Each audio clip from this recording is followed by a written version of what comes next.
Welcome to FISM News. I'm Samuel Case. And I'm Ian Patrick. On today's program, Biden rescinds Trump's conscience rule for healthcare workers. Meanwhile, Putin brags about Russia's latest nuclear missile tests. And Karley Cicale looks at the effects of 2 years of the defund the police movement.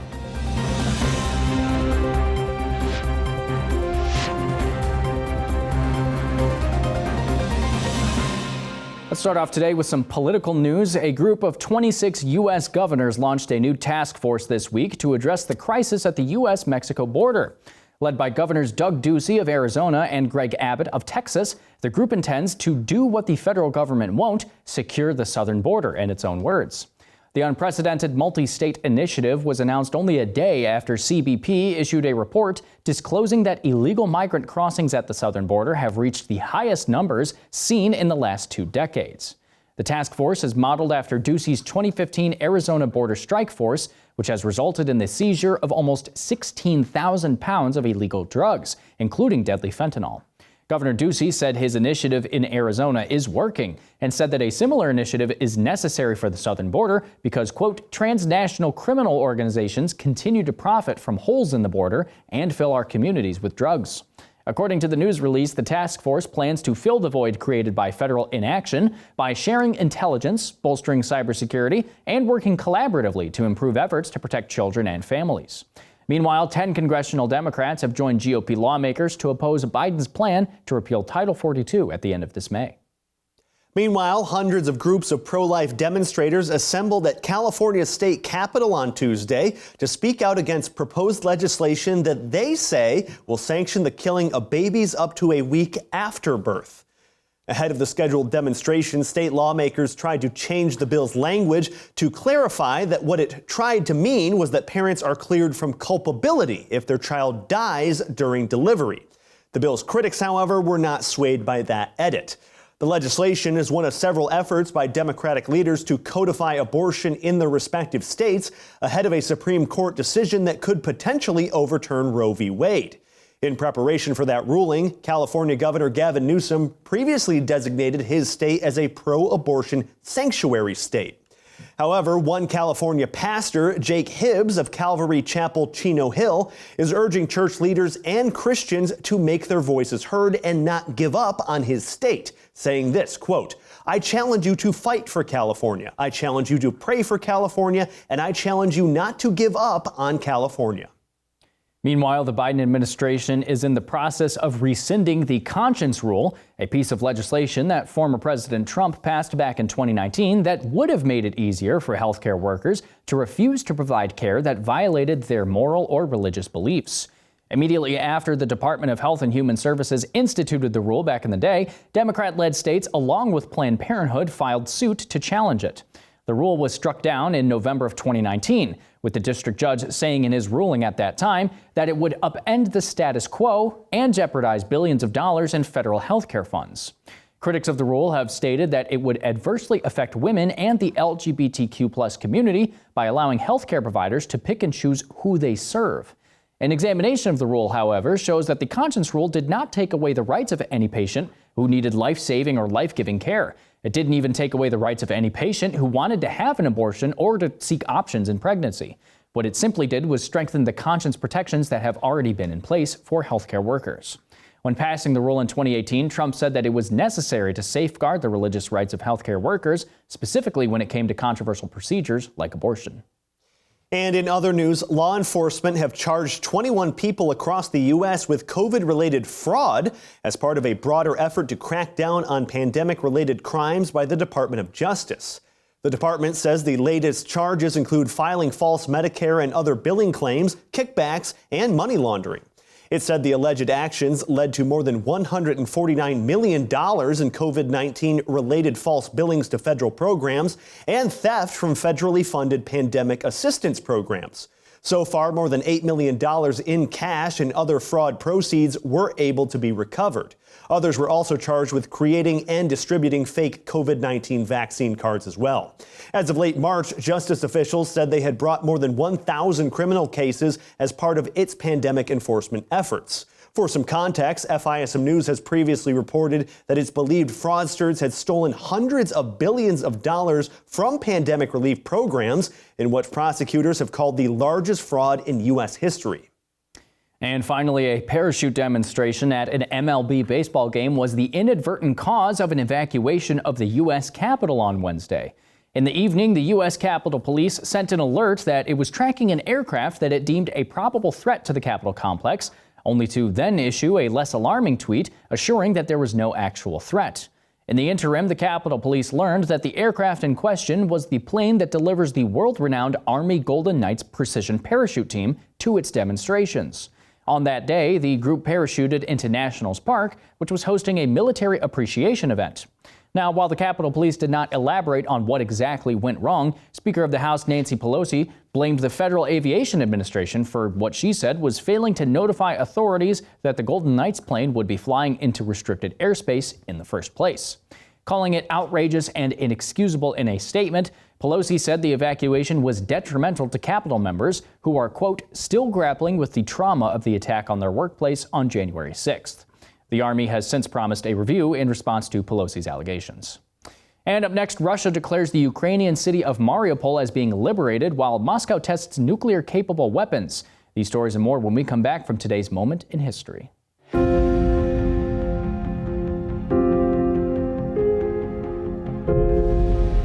Welcome back to A Moment in History. I'm Seth Udinsky. In tonight's episode, let's travel to the European continent and go back to a period known throughout history as the Dark Ages. Many historians agree that the Dark Ages occurred in the centuries immediately following the downfall of Rome in 476 and ended with the rise of the early medieval kingdoms in the 8th century AD. Dark Ages is a pretty good description for this time period. Violent tribes ruled Europe in the ashes of the fall of Rome, and there was little advancement in culture or art, and lots of bloodshed and chaos. But one man defied the times in which he lived by restoring his empire to much of its former glory. Let's explore one of the most successful of all Byzantine emperors, the Emperor Justinian I. Justinian was born during the powerful age of the Byzantine Empire in 483 AD, just after the fall of Rome. Now, we have to remember, the Roman Empire had split in two at the turn of the 3rd century AD, and though the West fell in 476, when the young Emperor Romulus was deposed, the East survived and flourished as the Byzantine Empire. So when we talk about the Byzantine Empire, we have to remember that it is the same as the Eastern Roman Empire. They're both one and the same. When Justinian arrived on the scene, there were no powerful Muslim tribes to contend with in the Middle East because Islam didn't exist for another 100 years, and the Germanic tribes that had killed the Western Empire were just too far away to be much of a threat. Therefore, the Byzantine Empire was unchallenged. And this is part of why Justinian was so successful. He was born under the name Petrus Sabatius and was highly educated and eventually adopted in the old Roman system of adoption by his uncle, the Emperor Justin I. Justin renamed his adopted son Justinian after himself, and when Justin died in 527, Justinian took his place on the throne as Byzantine emperor. Justinian was a successful military commander and an ideal candidate to foster the spread of Christianity in a still largely pagan world.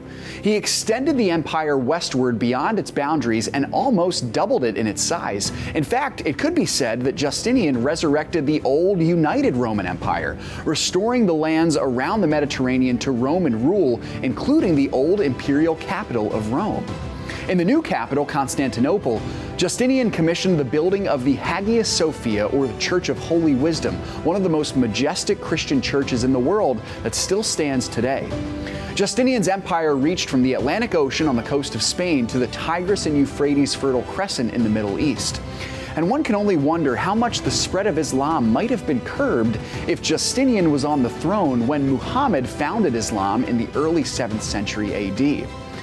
Justinian died in Constantinople in 565 AD, 20 years before the birth of Muhammad. Thanks so much for joining me once again for A Moment in History. You know, my belief is that we really have to be true to God's Word. And we've got to give from our first fruits.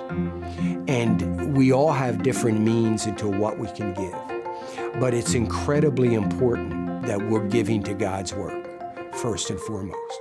Now, I believe that so much good comes from that for a number of reasons. One, we know God's promises, and we know the blessings that we will get. We don't give for what we might receive, because maybe we're not going to receive our blessings until we get to glory. We don't know. But we're giving, I believe, because it's one of the most incredible acts of worship I think we can do. And we do it because of the faithful God that we serve.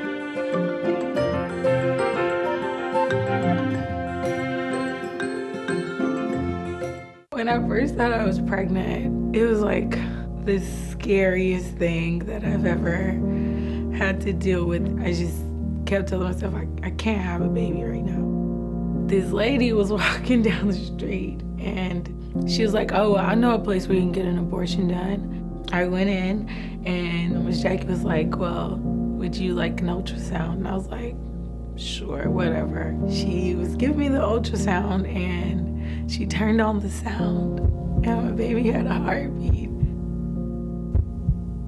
This is the very first ultrasound that I got with the Pregnancy Help Center, and I'm very grateful for it because just this one picture alone helped me make the decision that I made to keep my baby. Give moms across America the chance to hear their baby's heartbeats on ultrasound. Visit preborn.org today.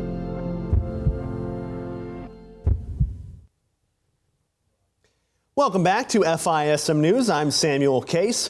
Looking now at some COVID-19 news, where the Justice Department has filed an appeal on behalf of the CDC and is asking a higher court to throw out a U.S. district judge's ruling that ended the mask mandate for airplanes and other forms of public transit. The CDC said on Wednesday it had asked the DOJ to proceed with the appeal, while also saying that an order requiring masking in indoor transportation corridors remains necessary for public health. The appeal is in response to a federal judge's ruling on Monday that halted the mandate, which was set to expire on May 3rd unless the CDC sought an extension. In a ruling, the judge said the CDC lacked the authority to force travelers to wear masks. Following the ruling, the U.S. Travel Association said on Wednesday that masks were critically important during the height of the pandemic, but in the current environment, required masking on public transportation is simply out of step with the current public health landscape.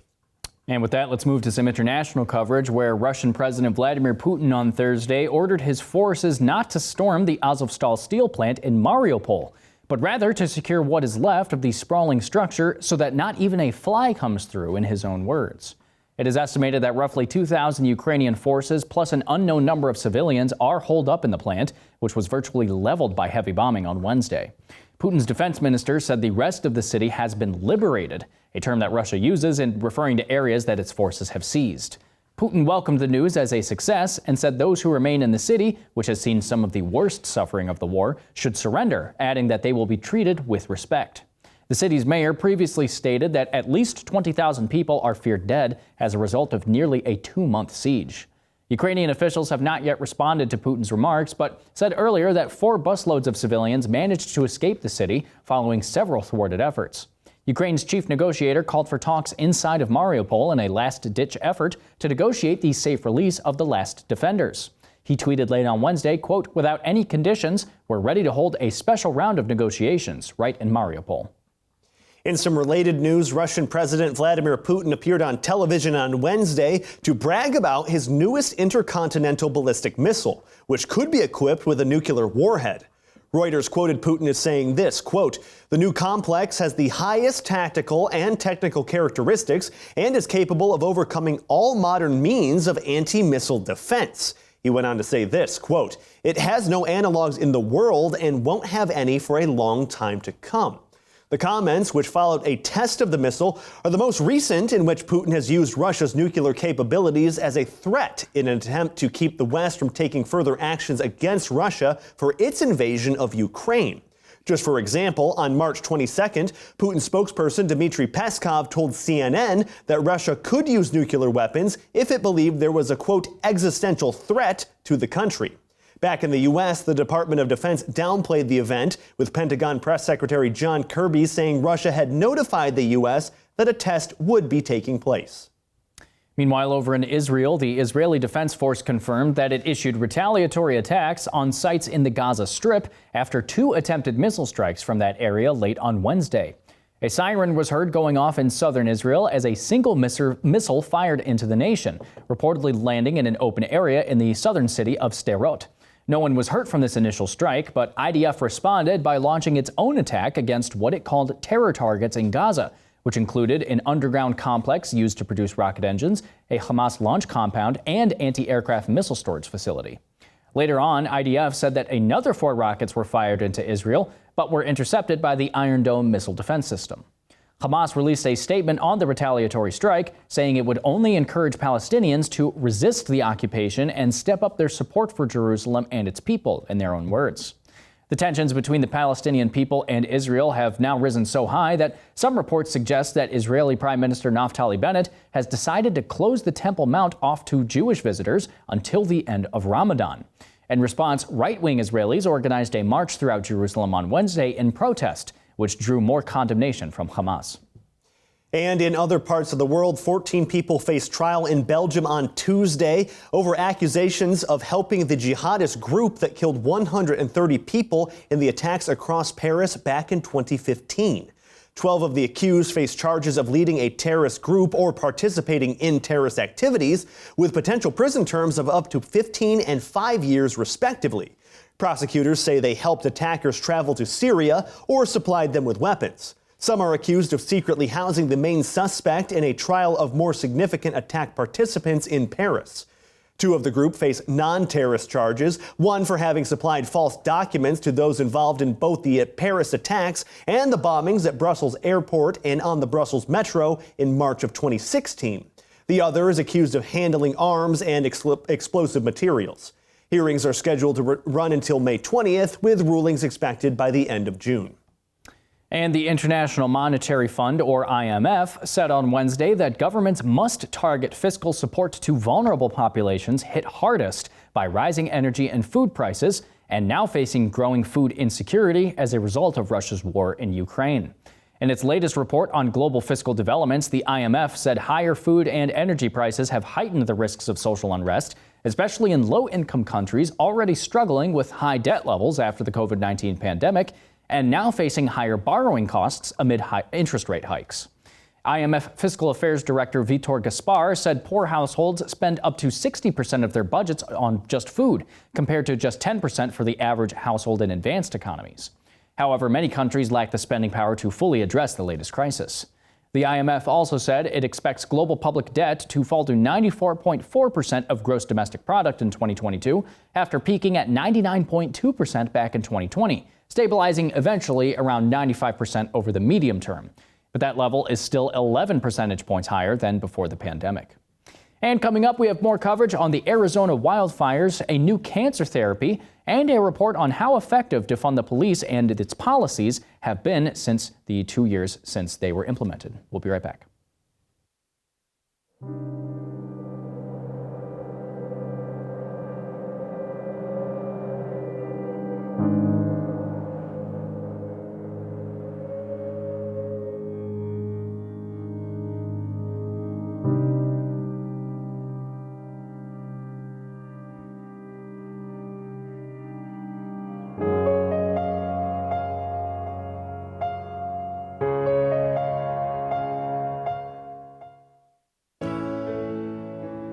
Our faith and values shouldn't be compromised by the way we invest. Our faith and values that we share should guide us in the way that we invest. Make sure that you are investing in companies whose policies and practices align with pro-life, pro-family values. Visit thetimothyplan.com or call for more information. Advance the kingdom in the way that you invest. Welcome back to FISM News. Once again, I'm Samuel Case. Well, it's hard to believe that we're coming up on the 2-year anniversary of the death of George Floyd, but we are, and you probably remember that those spurred on massive riots in major cities across the U.S., but also birthed the infamous defund the police movement as well. Now, to take a look at some of this, what this has had as far as fallout for police across the country in the 2 years that we've had since then, and for a more nuanced approach to the problem of police violence in the United States, we go to FISM News' Karley Cicale.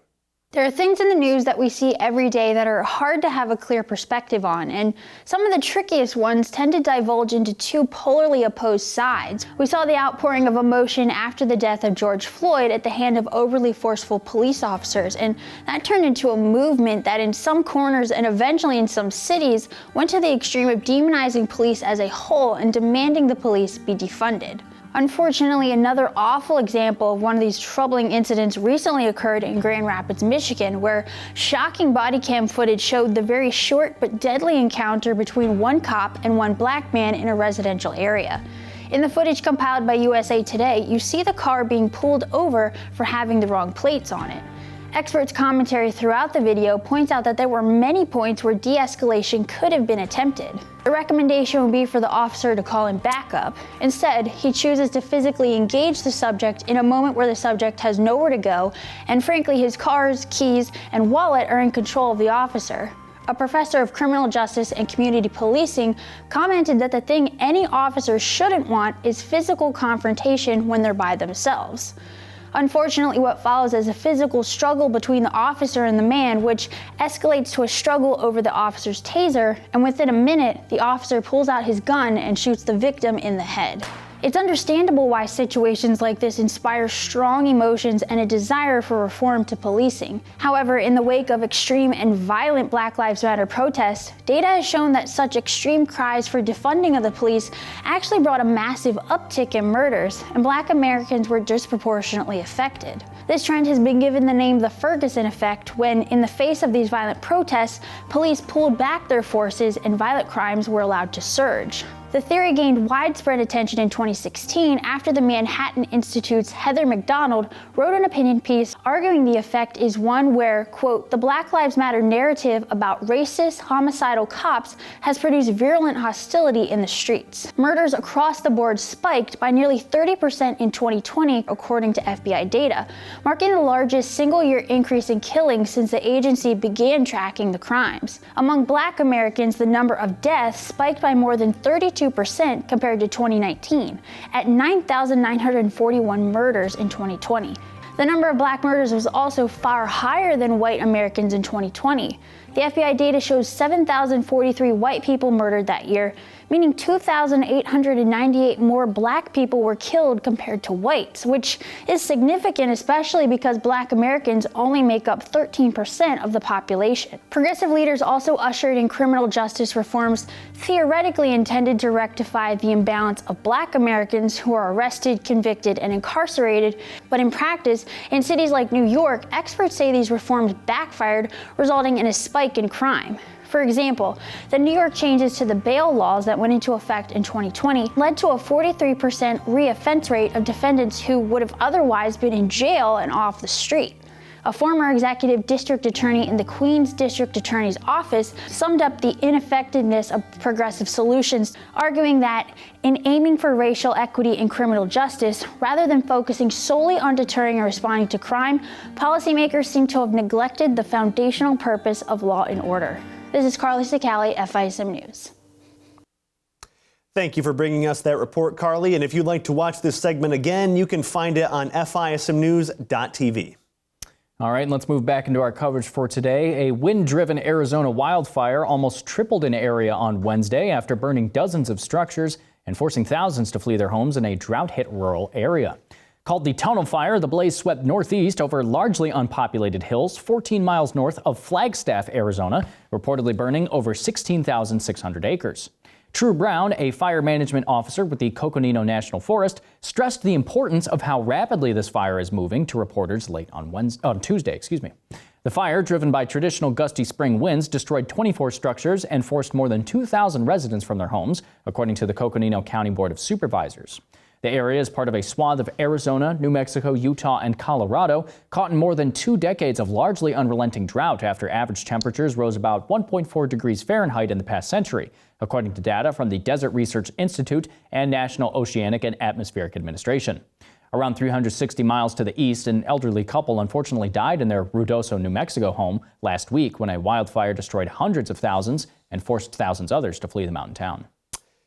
Meanwhile, in some incredible medical news, scientists at the University of Michigan have found a new non-invasive treatment for liver cancer.